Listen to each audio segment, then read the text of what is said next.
Today, I'm going to teach you how to use Elementor Flexbox Container. This powerful feature gives you complete control over your page layouts, making it easier to create responsive, modern designs that adapt perfectly to any screen size. Let's walk through the process step by step. First, you'll need to log into your WordPress dashboard. Once you're in, direct your attention to the left sidebar where you'll find the navigation menu. Look for Pages and hover over it, then click on All Pages. This will display a complete list of all the pages currently on your website. Now scroll through your pages and locate the specific page you want to edit. Once you've found it, you'll see several options appear when you hover over the page title. Click on Edit with Elementor.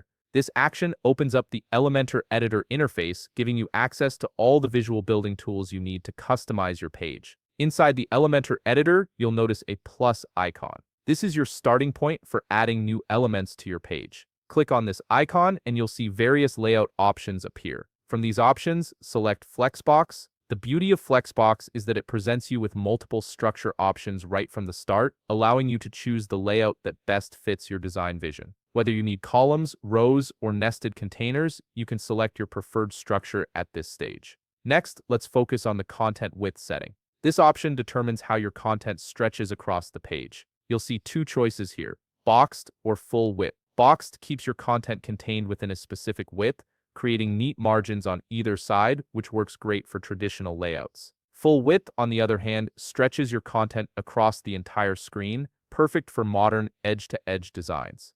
Finally, you have control over the width and minimum height settings. The width option lets you define exactly how wide your container should be, giving you precise control over your layout dimensions. The minimum height setting is equally important as it ensures your container maintains a certain height, preventing it from collapsing when content is minimal. Adjust these values using the sliders or by typing in specific measurements until you achieve the exact look you're going for. And there you have it. You've successfully set up and customized an Elementor Flexbox container, giving yourself complete control over your page structure and responsiveness. If you found this video helpful, please leave a like, subscribe, and see you in the next video.